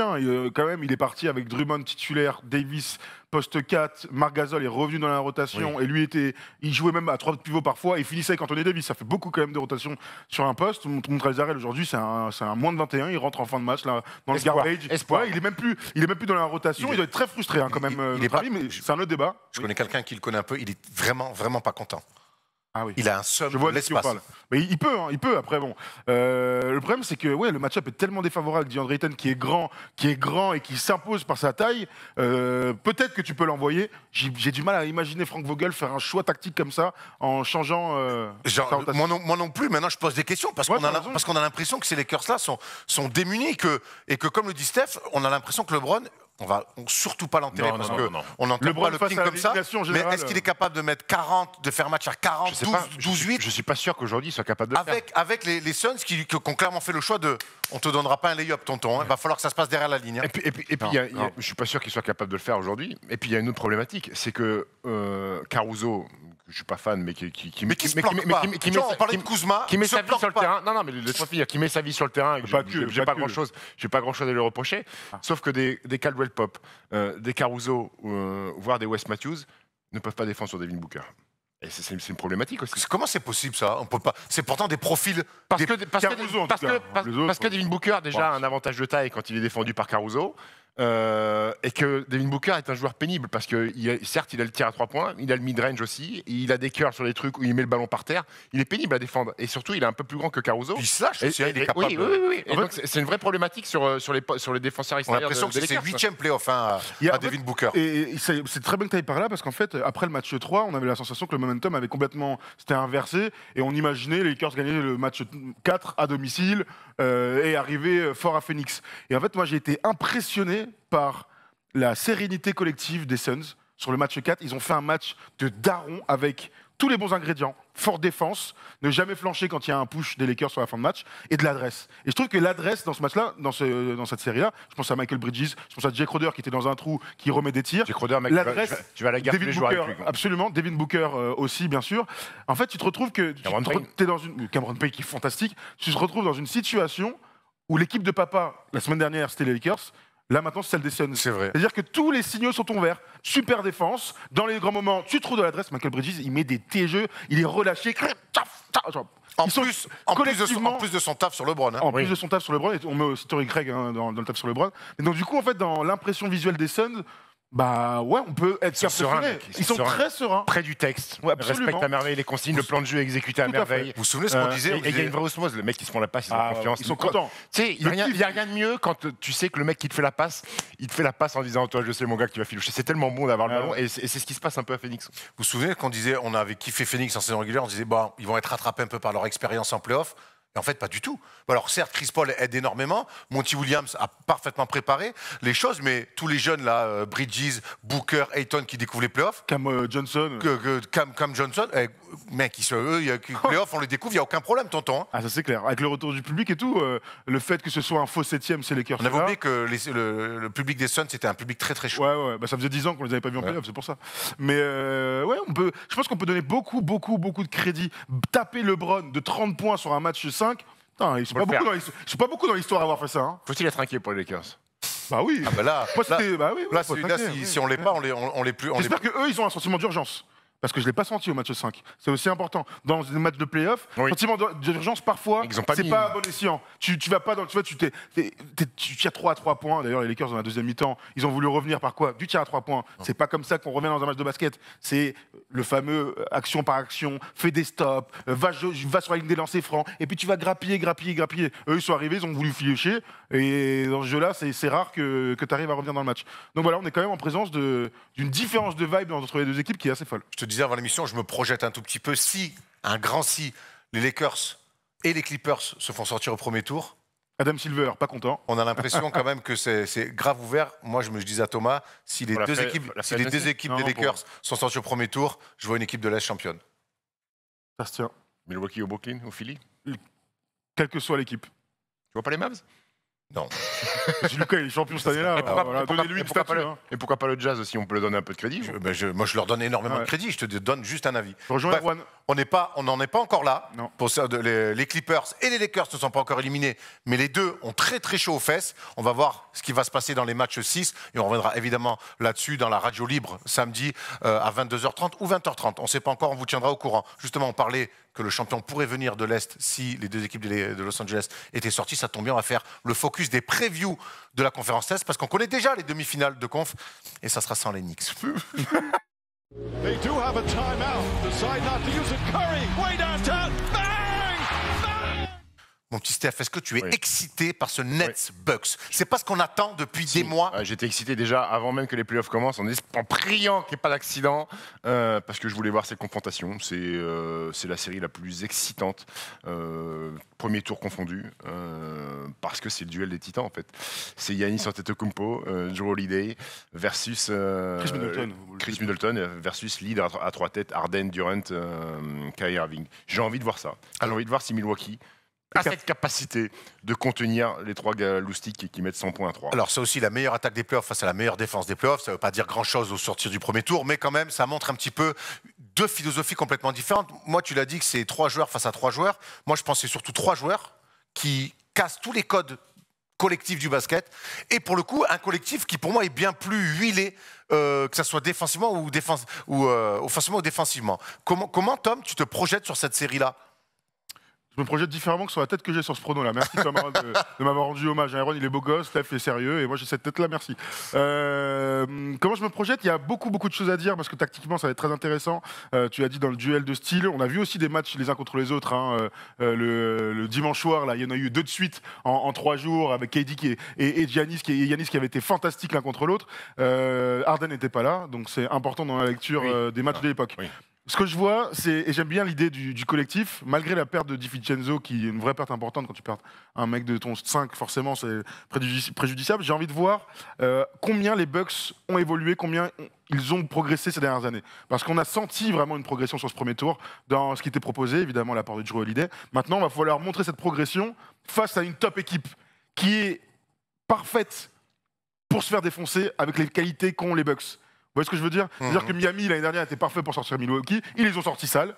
Là, aujourd'hui, les Bucks, avec le jeu intérieur, le côté physique, les joueurs aussi en présence qui sont capables de défendre sur les autres stars, Milwaukee, pour moi, a une vraie chance de s'imposer dans la série. Ils ont des garçons, et on en voit d'ailleurs sur cette image, qui vont pouvoir aller au feu. PJ Tucker, Pat Connaughton, ils ont des mecs qui Jrue Holiday qui va forcément devoir peut-être offensivement réduire la voilure pour faire des efforts. Antetokounmpo, il va y aller. Hein. Giannis, Middleton évidemment. Mais ça reste. Mais quand tu joues Brooklyn et quand tu analyses, parce qu'il tu vas forcément analyser avant d'affronter Brooklyn ce qu'ils ont fait au premier tour, tu peux avoir quelques gouttes de sueur. Tu peux prendre peur. Tu peux prendre peur parce que c'est du jamais vu. C'est du jamais vu dans toute l'histoire de la NBA, ce qu'ont produit ces 3 garçons-là. Faire un match à plus de, je crois qu'ils sont à 109 points à 3 sur un match du premier tour. Ces mecs sont trop faciles. Alors oui, tu peux te dire qu'il n'y a pas énormément de scouting, peut-être qu'il n'y a pas énormément de système. Mais on parlait de talent alors en début d'émission, Damian Lillard, Luka Doncic. Là, ils ont 3 Luka Doncic ou 3 Damian Lillard dans mais Steph, justement, Tom, tout à l'heure, parlait de tu prépares, t'as des temps morts, t'as des entraînements d'avant-match, tu prépares des choses sur Doncic, sur Lillard. Là, avec ces 3-là, qu'est-ce que tu veux préparer? Tiens, gros, balle, et il joue. Ouais. En plus, tu peux préparer ton voyage à Lourdes. Oh. Non, mais honnêtement, c'est pour ça que j'aime à dire. Petite chiole d'eau de. J'aime à dire. C'est peut-être ce truc un peu où justement c'est peut-être trop prévisible parce que ça passe que par les 3 et que ça va peut-être leur porter préjudice, on verra. Mais comment tu anticipes défensivement des match-ups face à ces mecs-là? Bon, déjà, il faut arriver à tenir un minimum les duels. Est-ce que c'est possible? L'avenir nous le dira. Ok, Tom Thibodeau. Non, mais voilà. En fait, le gros souci, moi, je trouve, le gros problème des Nets, c'est quand ils jouent sur l'intérieur. Enfin, en tout cas, avec Blake Griffin dans le 5. C'est-à-dire que là, le fameux 5-out, où la raquette est libre, c'est vraiment, là, t'es peinardos, t'es à la plage, en éventail, tu pénètres, il n'y a jamais d'aide. Donc, comment... Ils ont fait ça contre Boston. Beaucoup. Est-ce qu'ils feront ça contre les Bucks? Je pense, oui. Tu penses? DeAndre Jordan, de toute façon, joue plus au basket. T'as Nico Claxton qui est intéressant. Qui vient là, qui met 2-3 contre. Voilà, absolument, qui est intéressant. Mais je trouve qu'en fait, le duel à l'intérieur doit être dominé à plaque couture par les Bucks s'ils veulent avoir une chance. On peut parler des 3 points, des défenses et tout, mais s'ils arrivent à consolider défensivement, être dominants au rebond, pour moi, ils auront une chance. Brook Lopez peut avoir un rôle important dans cette série. Tonton, les tirs à 3 points, c'est bien, mais il va peut-être falloir... Défensivement, même. Oui, défensivement. Ah, mais même sur du post-up, il va peut-être falloir lui donné peut-être quelques ballons. On rappelle que c'était avant qu'il devienne un deuxième arrière. C'était un énorme genre de post-up. Oui, C'était à longtemps. mais Brook Lopez a une carte intéressante à jouer. Et il y a un garçon aussi qui peut être un factor X dans cette série, c'est Joe Harris. Parce que les trois vont monopoliser tellement de défenseurs. Joe Harris, rappelez-vous, je crois sur un match de premier tour, je crois qu'il met 4 ou 5 3 points d'entrée de jeu. Oui, mais quand il veut lui faire des passes, il met dedans le bougre. Il met dedans. Ça peut être un mec qui, sur cette série-là, est facilement entre 15 et 20 points de moyenne s'il reçoit des ballons et qu'il filoche parce que tout le monde est attiré par les trois loustiques. Il va falloir faire des choix. Il va falloir Tu as bien vu qu'en bugne-bugne, c'est trop compliqué, quoi. C'est trop compliqué. Je confirme. On peut aller très haut sur des. Je crois que c'est le plus gros volume entre deux équipes de points. Je crois depuis. Je crois qu'ils sont à 249 points en cumulé en attaque l'un face à l'autre. Donc il peut y avoir des vrais cartons. Qu'est-ce que tu imagines, toi, Erwan, comme type de série plutôt défensif, lente, rapide, d'attaque? Moi, je pense que ça va nous amène dans qui va gagner la bataille du rythme. Exactement, bien vu, j'avais complètement oublié ce tableau, bravo. Qui va gagner la bataille du rythme. C'est toi qui l'as fait en plus. Moi, je pense que je pense que moi, c'est très dur de ralentir les Nets. Je pense que les Bucks vont avoir intérêt à essayer de les ralentir défensivement, enfin eux, d'aller sur une défense demi-terrain et de courir derrière très fort. Il n'empêche que les autres sont tellement forts que je pense qu'on va aller sur un truc d'attaque, mais il ne faudra pas aller trop loin dans l'attaque, sinon les Bucks pourront pas. Mais tu peux pas non plus. Cette série-là pourra pas être une série de muerté défensivement. Quand tu as Yanis dans ton équipe, là où je te rejoins, c'est qu'il faut quand même un peu courir. Voilà. Ça limite trop le jeu de Yanis en 2021 de jouer demi-terrain à foison. Alors, Middleton est capable, Jrue Holiday est venu pour jouer ce type de ballon dans les fins de match, parce que dans les fins de match, on arrête de courir, c'est normal. Mais tu es obligé quand même d'avoir un semblant de rythme, un semblant de transit, des contre-attaques, en tout cas une intention de courir. Ça, je te rejoins complètement. T'en dis quoi, toi? Tu peux pas jouer sur demi-terrain parce que tu t'enlèves la qualité de Giannis Antetokounmpo et à un moment donné, tu as quand même un des meilleurs joueurs de la ligue. Tu vas pas t'adapter à 100% à ton adversaire. Il faut aussi jouer sur les qualités de ton équipe. Donc, de la relance, Giannis Antetokounmpo est peut-être capable de prendre de vitesse un Blake Griffin ou un Claxton sur de la transition. Blake Griffin, vous avez vu qu'à la saison prochaine, il jouera deuxième ligne au Stade Toulousain. Gros, t'as vu le rôle qu'il est. Ah oui. Non, mais c'est devenu un boucher charcutier. Ah oui, mais il remet les tomates par contre. Il est payé en ticket restaurant d'ailleurs. Mais je pense que ça va être une série ultra offensive. Très bien. Ultra offensive. On va partir sur des 132. Alors justement, moi je pense que ça sera une série une série offensive. Si elle est ultra offensive, c'est pas bon pour les Bucks. C'est pas bon pour les Bucks. Qui pour défendre sur Yanis, Steph? Blake Griffin. Oui, il va certainement y aller au début en chair à canon, mais dans les moments chauds, on a vu que dans les 2 derniers matchs de saison régulière, Kevin Durant s'y était collé et l'un sur l'autre d'ailleurs, c'était plutôt cool. C'est Blake Griffin qui avait beaucoup défendu. Jeff Green et DeAndre Jordan. Jeff Green est blessé. Ah, il est blessé. Pour l'instant, il est blessé. Ouais. DeAndre Jordan était resté dans la raquette, je me souviens, sur Yanis. Bah écoute, pas grand monde, j'ai envie de te dire. Bah si, KD, ouais. Ouais. En fait, le truc, c'est que si Blake Griffin commence sur Yanis, ça voudrait dire que KD commence sur Brook Lopez. Dans ce cas-là, j'espère qu'ils vont faire un peu de post-up pour Brook Lopez. Voilà, c'est tout con, hein, mais le match-up... En fait, Yanis, il a quand même des match-up archi favorables partout. Maintenant, c'est les playoffs et la défense collective va se resserrer naturellement, donc ce sera aussi aux autres. Je pense à Jrue Holiday, bien sûr, toujours, à Bryn Forbes, qui était fantastique d'adresse, super recrue. L'absence de DiVincenzo est problématique, mais Pat Connaughton aussi est capable d'envoyer, donc tous les role-players, et Middleton évidemment, tous les role-players à l'opposé, Bobby Portis, ça fait aussi. Ouais, correct. Ils vont être archi intéressants, enfin... important quand il y aura peut-être des prises à deux, quand Yanis va dominer à l'intérieur. Voilà, va falloir mettre dedans. C'est tout con à dire, mais le basket parfois se résume à ça. Moi, c'est là où je veux aussi juger Steve Nash sur cette série-là. Est-ce qu'il va être capable de faire défensivement pour bloquer Yanis Antetokounmpo? Est-ce qu'il va s'inspirer un petit peu de ce qu'a fait Miami la saison dernière dans la bulle? Oui, pas cette année. Hein. Non, pas cette année. Est-ce qu'il va collapser la raquette à fond? Steve Nash, là, ça va être un... il y a un test, il a toute l'année le test. En tout cas, mais bon. Là, on va voir un petit peu s'il peut lui apporter un peu de stratégie. Exactement. Alors, la troisième question, c'est est-ce que c'est grand avantage à Bud dans cette série? Au coaching? Budenholzer? Ah ben oui. Moi, je suis curieux de voir si Budenholzer amène des choix qui vont contrarier les Nets. Je veux voir comment Steve Nash va réagir. Pour l'instant, moi, je le condamne pas, loin de là. Mais par contre, j'attends de voir. Donc forcément, avantage à Bud, où j'ai quand même vu depuis 3 ans une réelle évolution de son équipe. Et tout à l'heure, je parlais de Jrue Holiday qui va peut-être devoir mettre... Alors justement, juste sur Jrue Holiday, tu l'envoies sur qui? Harden ou Irving? C'est relou. Je sais pas, mais moi surtout ce que je veux voir Drew Holiday en attaque, je veux voir agresser Kyrie Irving ou James Harden. Je veux que ces mecs-là défendent. Drew Holiday, il a intérêt à les impacter parce que tu grattes une faute, deux fautes, c'est plus pareil d'entrée de jeu. Il faut qu'il soit dans l'agressivité, notre ami Drew Holiday, parce que ces mecs-là, si en défense tu leur proposes rien, après tu viens un cauchemar de l'autre côté. Donc les faire défendre, les mettre en danger, les impliquer sur des écrans, sur des sorties d'écran, sur de l'impact en 1 contre 1 pour qu'ils créent 1 ou 2 contacts et pourquoi pas être un foul trouble, mais il faut qu'ils défendent ces mecs-là. Il faut absolument, tu as raison. De toute façon, sachant qu'il est meneur de jeu titulaire, qu'il est plutôt ce profil scoreur, il faut qu'on retrouve ça de lui en attaque. En défense, maintenant, sur qui il va défendre, ça va changer un peu. J'enverrai quand même plutôt. Je pense qu'il va faire un pas peu de les deux. Connaughton qui est rentré dans le 5, j'enverrai Connaughton. Bon, en fait, je sais pas. C'est dur. Non, mais en fait, c'est dur parce que.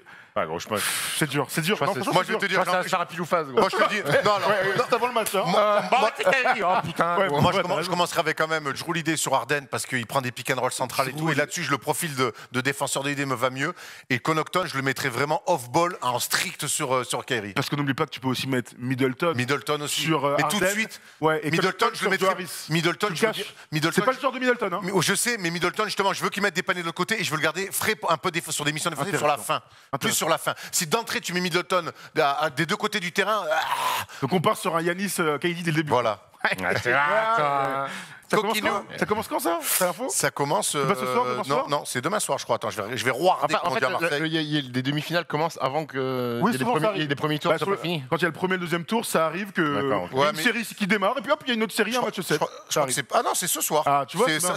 samedi. Ce soir, samedi, il nous a donné 6 jours différents, frère. C'est samedi, pardon. C'est samedi à 1h30 avec avantage du terrain. Honnête. Honnête. Voilà, vous ne suivez pas. En tout cas, archi excitant cette série. exciting. On a hâte de voir ça samedi soir 1h30. On enchaîne avec l'autre série, c'est les Knicks face aux Sixers de New York, donc qui a sorti Atlanta. Bravo les Knicks. Hein. En un mot, les Knicks face à Atlanta. Bon, évidemment, il y a trop de talent d'un côté. T'as touché ton plafond de verre. Et zéro talent de l'autre côté. Au bout d'un moment, bon, très bien, il va falloir maintenant tirer les leçons de ce tour de playoff. En fait, c'est presque un mal pour un bien. On va juste faire très court sur les Knicks, c'est que super saison, super état d'esprit. Voilà, Julius Randle, on a vu que c'était un beau joueur et tout. Maintenant, tu arrives en playoff, il te faut un meneur avec du vrai talent, parce que quand tu vois en face Rayon, ce qui nous fait la chanson. Et puis, Julius Erving, est-ce qu'on construit vraiment autour de lui Julius Erving, oui. Non, Julius Randle. Putain, je suis fatigué. Ou Julius Randle, est-ce que t'en fais un numéro 2 et tu essaies d'attirer notre mec? Voilà les leçons qu'il faut tirer. En tout cas, on est content quand même de cette C'est saison. positif. Attends, Même si c'est chambré par triangle, ça fout. et on dit rien de j'aime bien Spike Lee qui se barre 3 minutes avant la fin. Enfin, c'est pas LeBron, il joue pas lui. Hein. Pas faux. J'ai Trae Young que je portais pas dans mon cœur. Là, j'ai bien aimé. Alors c'était du chambrage que j'aime bien. C'est du chambrage dans le jeu, dans la parole, avec des gestes. Il n'y a pas d'insulte. J'ai bien aimé cette série. J'ai bien aimé l'ambiance de cette série et surtout j'ai bien aimé quand il a porté ses Chicago Bulls parce que faire ça au Garden et planter 30 fois. Le dernier match, là, planter 30 pions. les 38 et 9 là. Il leur a dit au revoir. Il leur a dit au revoir. Quand tu fais ça, la révérence. Bravo mon grand, même si je pense qu'Atlanta va être court sur les pattes arrière face au Mais c'est des séries dont on va se rappeler. C'est ça. Mais alors, nouveau step quand même pour les Hawks, demi-finale de conf. On peut dire déjà que leur saison est quasi réussie. Il empêche 100% réussi. Il empêche, il y a une série de playoffs à jouer face aux Sixers qui sont, eux, impressionnants, mais privés pour jusqu'à quand et comment de Joel Embiid. Voilà, c'est la grosse interrogation. Ça veut dire quoi nos têtes? J'ai toujours pas compris. C'est le prono. Et donc on prend nos Sixers. Sixers. Le match d'avant, on a tous dit les Nets. Voilà, on l'a pas dit. Ok, donc là les têtes à gauche, c'est-à-dire les 3 sur les Sixers. Celui qui dit Atlanta, c'est qu'il est fan. Tu iras voir Tom Serravino à la fin pour lui demander des comptes. Des comptes. Oui, c'est la grosse interrogation de cette série et de la suite des playoffs, voire la suite du process côté Philly, c'est que Joel Embiid, on l'a appris, a un problème au ménisque, donc on parlerait donc déchirure partielle, absolument, qui pourrait provoquer à terme une surgery, donc de la chirurgie. Je m'en régale. Il va pas se faire opérer, il est en day to day. L'idée c'est que ils vont le tester. S'il joue, il aura mal. S'il joue, il y a des gros risques d'aggraver sa blessure. Il devrait jouer parce que ça reste un dur au mal. Maintenant, ça reste un gros point d'interrogation et ça change quand même vachement de choses pour cette série. Steph, tu fais quoi si t'es les Sixers? T'es quand même sans Embiid, je pense, favori face aux Hawks. Oui. Tu mets Embiid de côté, t'envoies Howard au charbon face à Capella, qui peut largement faire la maille, et tu donnes tu gagnes des du jours temps. et tu gagnes du temps. Ouais. Moi j'essaie de gagner du temps au maximum parce que je vois comme malgré tout, sans Embiid, les Sixers remporter cette série. Je pense qu'ils sont au-dessus parce que cette saison, ils ont déjà eu l'habitude de jouer sans Joel Embiid et le passage a été bon. Je crois qu'ils ont gagné beaucoup de matchs sans Joel Embiid. Que Dwight Howard, malgré tout, Clint Capella en face, c'est pas non. Alors il fait une très belle série, Clint Capella. Oui, il est fort, mais c'est pas. Tu peux envoyer Howard. Mais tu peux envoyer Dwight Howard. Ouais, mais Capella va être plus fort. Quand même. Clint Capella, je pense, tu donnes pas la balle au post-up, il va pas défendre du bune à bune, du dos au cercle sur Clint Capella, qui est plus sur du rebond off, des claquettes, du alley-oop. Donc Dwight Howard, c'est suffisant. Tobias Harris, pour moi, grand monsieur sur cette première série ce premier tour de J'attends de voir playoff. quand ce sera dur, hein, quand même. Oh là là. Ah, j'attends de voir. Accepte un peu. Seth Curry qui a été fantastique hier sur le match 5, qui a mis 30 pions Fantastique. starter. Danny Green qui est bon à son niveau, qui filoche dans le corner. Matisse Thybulle qui est défensivement, que tu peux envoyer au feu sur un mec qui prend chaud du côté d'Atlanta. Ben Simmons qui fait du Ben Simmons, même si au lancer franc c'est plus du Shaquille O'Neal que autre chose, mais qui hier encore il fait un triple-double. Pour moi, ils ont tout ce qu'il faut en magasin sur Joel Embiid pour taper Atlanta. Stephen A. Smith a dit cette semaine que la faculté à ne pas mettre de tir externe de Ben Simmons allait coûter le titre aux Sixers.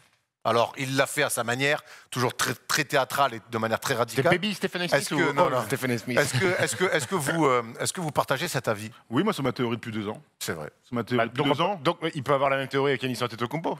Ouais, il l'a pas en tout cas. En tout cas, moi quand je vois que Ben Simmons hier, ce qu'il fait, comment il prend le leadership sans Joel Embiid face à des Wizards qui n'ont rien à perdre et qui sont quand même chiants à jouer, je partage pas cet avis. La théorie de base de ce truc-là, c'est que Joel Embiid et Ben Simmons, tous les deux, ça pose un problème que Ben Simmons ne mette pas de tir. Ben Simmons, en option numéro 1, pas forcément au scoring, mais en tout cas dans le jeu, dans l'influence dans le jeu, ça pose beaucoup moins de problèmes son tir extérieur. Moi, c'est ma théorie de base. Là, il est tout seul, ça ouvre tellement le jeu, sachant qu'hier, leur 5, c'est pas avec Dwight Howard. Dwight Howard, il ne joue que 16 minutes. Non, il joue small ball de ouf. Il joue avec, donc on l'a dit, c'est Matisse Thybulle qui déboule. Avec parce qu'en face, le pivot, c'est moi.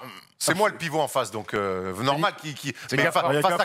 Face à Capella, non mais d'accord, face à Capella, ils vont se calquer. Je n'en sais rien. À voir. Je n'en sais rien. Moi, je dis, si tu as les infos de Doc Rivers qui t'envoient un petit texto, j'entends. Moi, je te dis que je n'en sais rien. Après, ils ont des big men, ils ont Tony Bradley et ils ont Dwight Howard, si jamais il faut envoyer. Bradley, il est OK. Ah oui, mais c'est qui le Dwight Howard. troisième? Ils en avaient 4 au début de la saison. Ils avaient Vincent Poirier et Bradley, ils ont viré tout le monde. Bah ouais.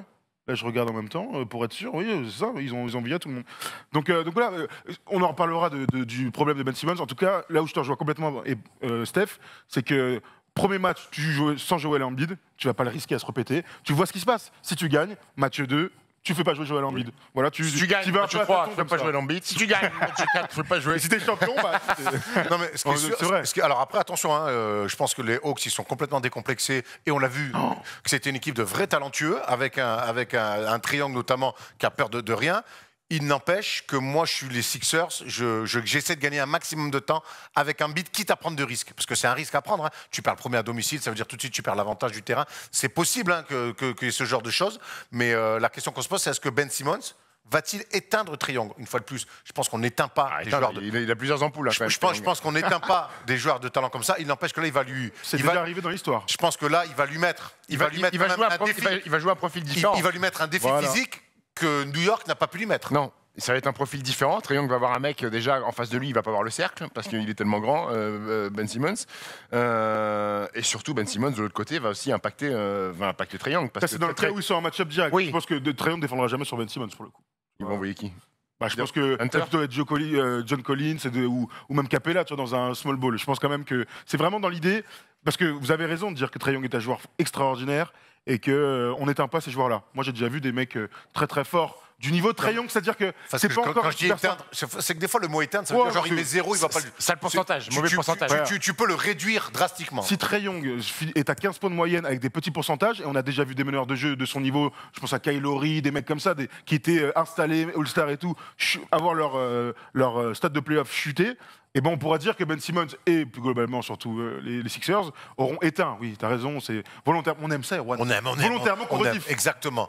Justement, ce qui est corrosif aussi. J'allais dire Xavier, incroyable. Ce qui est corrosif aussi, c'est de se demander est-ce que Jules aussi, Mathieu, il va y aller. Hein. Exactement. Est-ce que Joel Embiid, donc tu vois Thybulle et Simmons, il va avoir des athlètes gaillards et spécialistes de défense. Ça va être un vrai. Soit il les balade de vitesse, soit il souffre. Ça va être un vrai challenge. Va-t-on revoir Joel Embiid à 100%? Parce que certes, on parlait pourquoi pas une stratégie pour essayer de gagner du temps avec sa blessure. Est-ce qu'on reverra Embiid à 100%? Je sais pas, ça dépend. J'espère. Je sais pas, j'ai pas vu les examens, donc je peux pas te dire. Mais ah bon? petite déchirure du ménisque. c'est pas non plus si cata que ça. Si ça avait été une déchirure, une vraie déchirure, là, ça aurait été compliqué. Là, il va falloir gérer. Je pense qu'il va faire des soins. Peut-être qu'il va s'envoyer des petites une visco dans le genou pour bien huiler ça. Oui, mais après, ils ont du matos. Ils ont du matos, mais 100% non, parce que dans sa tête, il y aura toujours cette appréhension-là. Donc peut-être qu'il mettra pas tout sur son genou en sachant qu'il a ce petit truc-là. Mais je pense qu'il faut retarder l'échéance pour Joel Embiid un maximum. Moi, il m'emmerde, Joel Embiid. Mais je le mets au même titre que Chris Paul, qu'Anthony Davis.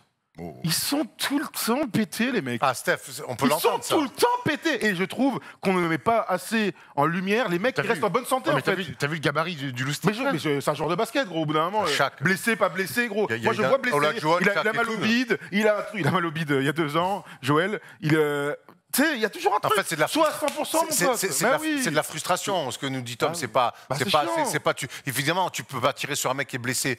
Mais c'est vrai que ces joueurs trop forts qui te font rêver et chaque fois au même moment des playoffs, ils sont blessés ou ils ont mal au cul. Ben c'est frustrant. Si, c'est frustrant, mais je veux pas tomber sur un mec c'est pas ce qu'on veut faire. Un mec qui se blesse. Je ne l'ai pas encore insulté sur Twitter. En tout cas, on espère vraiment revoir Joel Embiid à 100% parce que dans tout ce process qui est parti quand même de zéro aujourd'hui, plus que jamais, Philly est en passe de faire sous l'ère Embiid-Simmons sa première finale de conf. Ils sont là. Ils ont le parcours. Enfin, autoroute, c'est un peu péjoratif pour Washington et pour Atlanta. C'est une belle nationale dégagée sans camion pour aller en finale de conf. Parce que là, on imagine pour la suite, tu disais du process, on disait Philly grand favori. Oui, et s'il passe pas ce tour. Coup d'arrêt monumental. Alors, si Joel Embiid ne revient pas et ne joue pas... Il y aura l'excuse de Joel Embiid de péter. Gros. Mais dans les faits, tu joues contre Atlanta au 2e tour des playoffs. Tu dois gagner... Pour moi, tu dois gagner 4-1. Oui. Tu vois 4-1, c'est Tu dois gagner sans te faire peur. Maintenant, une série, ce ne sera pas la première fois qu'on a des surprises. Mais tu dois envoyer le bousin, tu dois être impérial défensivement, tu dois avoir un money time dans les 2 premiers matchs et aller à Atlanta avec 2-0. Enfin, tu vois faut montrer que là, tu dois nous montrer que tu es favori. Faut que tu arrives à ATL à 2-0, que tu en prennes 1 sur 2, que tu rentres à la maison à 3-1 et basta, merci. Exactement. Premier match, ça sera dimanche donc à Philadelphie. Il n'y a pas encore l'heure. Il n'y a pas encore l'heure à déterminer. TBT donc, TBD. Je crois qu'on a fait 1h30 d'émission. Ah, vraiment, on avait trop de choses à raconter. C'était régalade. Et pour finir, peinard, le petit quiz comme d'habitude. Tom Cervino entre en scène.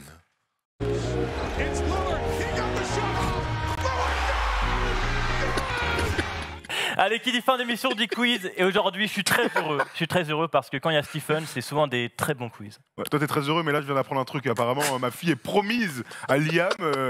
Après, si Liam devient joueur NBA, je dis oui. Tu achèteras une Bentley à beau papa. N'oubliez pas tonton alcoolique derrière. Je me contenterai d'une petite poulasse. Erwan à la draft, t'imagines la draft de Liam. On arrache tout. Comme dans c'est quoi le film avec Lady Gaga là, quand tu montes sur scène qui se pisse dessus. Ok. Bradley Cooper. Je voudrais faire Star is Born. Star is Born. Et merci Liam et toi, merci à mon oncle et tout.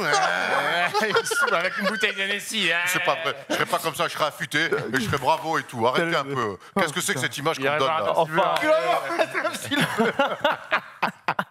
J'ai pas envie de faire le quiz, j'ai envie de voir ce film avec toi d'ailleurs. Bon bref, c'est bizarre par contre. Partons enfin. Il y a la Fédération française de handball, ils veulent récupérer leur t-shirt. Je sais que t'aimes pas. Not a huge fan about a huge shirt. Il y a Denis Latou qui vous a récupéré son t-shirt. J'ai même pas la rêve, c'est une catastrophe. Très bon joueur de tarot. J'ai vraiment plus envie de faire l'émission, c'est une catastrophe. Denis Latou. Énorme. Bon allez, on va faire le métier quand même. J'ai un rébut pour commencer, ça fait longtemps et t'as jamais fait de rébut, si? Avec dans moi. la vie, si, mais avec toi, non. Non, bah voilà, c'est bien. On va pouvoir se marrer un peu. Jérém va nous envoyer la première, on en a 6. Chris Boucher. Voilà, Chris Boucher, c'est très... Attends, remonte la tête du Boucher, s'il te plaît. Elle est exceptionnelle. Ah, on dirait Didier Bourdon. On le connaît, lui ou... Pas du tout. Ah ouais, le pauvre. Il travaille à Carrefour Contact, mais je sais plus. Faut toujours que tu fasses un joueur de show. Je sais même pas qui c'est. Michel Abba. Non. Michel, c'est qui ça? Michel Abba? Michel Abacarte. Michel Carte. Mais non, mais arrête, c'est les Bee Gees. C'est les Bee Gees, ok, pas mal. Michel Bee Gees garde. Michael Bridges, bravo. C'est les Bee Gees qui jouent. Abba, il a dit ce bâtard. C'est Abba. C'est pas du tout Abba, il y a 3 mecs. Michael Abba. enchaîner. Oula. Je bouge. Bouge Parker. Là, Stephenson. C'est Stephenson, c'est ça. C'est Stephenson. Non. Non Branson. Jalen Brunson. Jalen Brunson, bravo. Jalen Brunson. Jalen Brunson. Oui. Elle se sent la laine, la meuf. Comme il se régale de ça. On peut enchaîner, la prochaine, elle est technique. Chris Marquez à l'envers. Marquez Chris. Marquez, bravo. Elle est sortie vite. Ah ouais, bravo. Pourquoi à l'envers, du coup, j'ai pas Bah, compris. Chris Chris Marquez, c'est son nom. Bon, à l'envers, Donc, c'est c'est Marquez Marquez. Chris. Ah ouais, elle est technique, hein, gros. Il doit en rester un dernier. Bon. Ah non, il en reste deux. Loudor. Loudor, bravo. Oh, la masterclass. Ah, Loudor, ça régale, là, bravo. Loudor. Allez, il en reste un C'est dernier. le meilleur jeu du monde. Oh là Axel Axel Toupane. Toupane. Axel Toupane, bravo. Le Axel Toupane, c'est Toupane. incroyable. Toupane chaque cours. C'est le Toupane. Bon, allez. Bravo. Bon, on enchaîne avec une petite énumération. On va aller dans les connaissances basket un peu. Ah ouais, bah. Et Dommage, je l'ai Damien abusé. Lillard a mis 55 points. Ouais, Bon, ils sont pas beaucoup à avoir mis plus de 50 points en playoff ouais. dans J'en ai un l'histoire. déjà. J'en ai un déjà. Et ben, on va faire une petite énumération. Tu peux commencer. Dirk Nowitzki. C'est quoi, Dirk redis-moi, pardon Nowitzki. Retire- 52. Tous les joueurs qui ont mis plus de 50 points. Nowitzki, À moi, 52. Ah, 52. 50 points, ok. Dirk Nowitzki, bien sûr. Michael Jordan. Michael Jordan, Kobe c'est le Bryant. premier. Kobe, bien sûr. Ah, c'est en playoff, là Ouais, c'est en playoff. Ah, ok. Je crois que c'était un rêve, j'ai dit Will Chamberlain. Non, c'est en Alors, playoff. Dirk, t'as dit quoi, toi Jordan Kobe Will Chamberlain Ah, c'est en playoff, pardon. Will Chamberlain, ça marche. Ah ouais, c'est 53. bon. Donovan Mitchell. Donovan Mitchell, Ah ouais. 57. Damien Lillard. Damien Lillard, Ah, si, j'ai 55. cru qu'il allait me prendre parce que t'as dit Donovan Mitchell. Jamal Murray Ah putain. Ouais. Jamal Murray, Ah, 50. frère, Bah c'est oui, toi, 50. nana. Les deux contre Denver, hein, c'est ouf. Ouais, ouais. Ah bah oui. Ouais, c'était la même Oui, série. la semaine série. Non, mais Damien Lillard et. Ah oui. Ah oui, oui, oui. Bon. Bonne défense, Jokic. Ça se complique là. 50 points en playoff. Putain. 50 points, il reste des vrais gars, hein, toujours, mais bon. 50 points en playoff. 50 points en playoff, dont des mecs qui scoraient pas mal. Hein. David Robinson. Non, jamais de la vie. Ouh, David Robinson. guess not, Non, bro. tu sors. LeBron James. LeBron Oh. James, oui, dans une défaite contre les Warriors à l'époque, 51 points. Je vais tenter. Est-ce que James Harden a mis 50 en playoff Non, mais je vais pas le tenter finalement. Oh non, mais attends, non, mais je vais pas me attends, c'est quoi Non, moi j'étais C'est quoi ce esbrouf là James Harden, putain, Pardon je pensais qu'il avait mis 50, il a pas mis 50. Non, il a pas mis, moi, c'est pour ça que je le dis pas. Pas un mec de playoff aussi. Des vrais gars Ouais, des vrais gars. Je vais dire. Kevin Garnett Non, Wow. non, pas Kevin Garnett, non. Ok, du coup, le dernier mec que j'avais peut-être à vous proposer, c'était Jerry West. Jerry West, oui. Ah Jerry ouais, West, ah ouais. il avait mis combien? Il avait mis 53. Bah, chez Bon, il y les avait Warriors. encore du Charles Barkley, du Allen Barclay contre les Warriors. Iverson, Ah, Iverson, j'ai chuté. Havlicek, Westbrook avait mis 51. Havlicek, En il est de Prague. finale Havlicek, Ouais. il est de Prague. Non, en playoff. Ouais. Quoi ouais, mais je crois qu'en finale, il a mis non. Havlicek, quoi. Je sais plus, bref. Ah, peut-être. Et Tatum En finale, aussi avait mis en 50. 2012. Ah bah Ouais. oui. Jason il- Tatum Il les a mis cette semaine. Mais oui Tatum. Bah, Allez, on se Allez. termine avec le kiss. Je Voilà, allez. suis stressé là. Faut que je gagne. Ça fait Allez. longtemps que je peux gagner. Je suis né le 13 mars 1973, en Caroline du Nord. J'effectue mon cursus universitaire dans une équipe de la Big Ten, dans un état frontalier du Canada où j'y reste 2 ans, de 95 à 97. J'affiche 15 points, 6 rebonds, 4 passes de moyenne au moment où je me présente à la draft. De quoi me faire sélectionner en 23e position par une équipe qui m'inclut le soir, même dans un échange. J'atterris donc dans une équipe de la division Nord-Ouest, qui affiche un piteux bilan, 21 victoires pour 61 défaites. Nous réalisons l'exploit de perdre 10 matchs de plus lors de ma première saison. Un vrai marasme dans lequel je surnage tant bien que mal, puisque je suis sélectionné dans le second 5 des meilleurs rookies, grâce à 12 points, 4 bons et 5 passes en 68 matchs. Pour ma seconde saison, Frère, Ça fait 3 minutes qu'il est il un n'y mec qui a, est pas pas un une indice. fac, pas une équipe. Ah, Vas-y. pour ma seconde saison, je suis impliqué dans un trade. Ah. Et retrouve l'équipe NBA de l'État où j'ai suivi mes études. Je découvre le niveau playoff quelques minutes par match lors du premier tour, où nous serons vite éliminés par les Spurs. Rebelote l'année suivante contre les Blazers.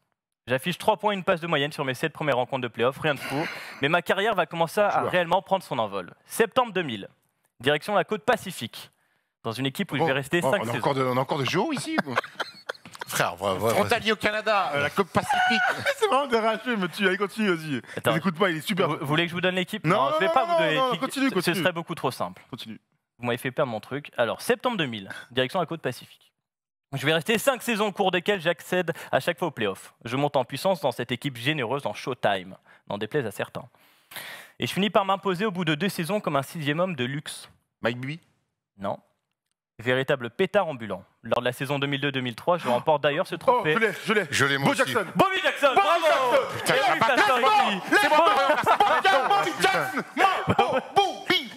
Bobby Jackson à Sacramento, Bobby Jackson évidemment. à Sacramento, yes. Tu Coéquipier l'avais, de Erwan Peya. Je crois que j'avais Sacramento, j'ai dit Mike Bibby. J'ai dit Bo Jackson, mais je pensais évidemment à Bobby. Bobby Jackson, Eh oui, je putain. donne le mot. Bobby Il Jackson, fait quoi yes. Il fait quoi avant Sacramento?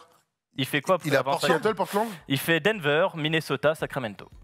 Pouah, aucun Ouais. souvenir de Ouais, ça. Denver en Bobby 97-98. Attends, c'est quoi sa fac? Sa fac, c'est. Frontalière du Canada, c'est C'est Minnesota. Ah ouais. Mais en Ouais. quoi Minnesota, c'est frontalier du Canada? Ah, mais gros, moi, au bout d'un moment, je veux bien qu'on donne pas les équipes. Hein. Moi, gros, tu m'as Attends, perdu attends. complet. Parce que quand tu dis frontalier du Canada, La côte pacifique. Erwan, il a une carte des États-Unis et il voit tout de suite les États qui sont collés. Bah, frère, Attends, moi, pour moi, c'est Michigan State, Michigan, Illinois, voilà, tu vois.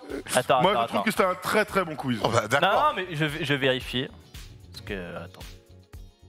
Le Minnesota est frontalier du Canada. Bravo. Voilà, Minnesota bon est Oui, oui, frontalier. le Minnesota est Minnesota frontalier est là. du Canada, gros. Il a raison, Erwan. Sorry. Moi, je trouve que c'était un très bon Quel quiz. Tom. rageux, c'est pas Ah ouais, possible. excuse-moi, Bravo. Non, je m'excuse pas, ça me pardon. casse les couilles. Excuse-toi, On, Erwan. on est censé parler de NBA, trouver des questions, on fait des cours de géographie. Mais Moi, je trouve qu'il y a quelqu'un qui a trouvé, donc c'était un bon. Eh oui. putain, il n'y a pas d'année, il n'y a pas d'année, il n'y a pas de lieu. 97. Il y a un truc, c'est quoi ce truc-là? T'imagines, il le Bientôt, on faut. va faire des mimes. Bientôt, on va faire des mimes pour trouver qui suit. C'est le troisième On va faire paragraphe. un time's up, on fait un time's up. Il le trouve au troisième paragraphe. Merci à tous. Merci à Tom, c'était vraiment une super émission, on s'est régalé. Ça fait bien. Bravo à mes mimeurs professionnels, Mime Marceau et Mime Erwan, là, ils me régalent. Mime Tom. Bravo, on se retrouve samedi pour une libre antenne. On va se régaler, on va parler de Boston. C'est un mime. Non Ça, c'est un mime, c'est un mime. Non, mais putain. C'est une faute. Ça, c'est Chris Watt, ça, c'est Joël Cantona. Ils sont terribles, les enfants. Heureusement qu'ils ont 40 ans tous les deux. Hein. Je sais pas comment ils vont vieillir. Merci à tous, on s'est régalé. Merci à Polo, merci à Jérém, merci à toute la famille, merci à Antoine, Jérém Star. merci à toute l'équipe. Bravo. Bobby Jackson. C'est une super émission. Ciao et à ce week-end. Putain, Bobby Jackson.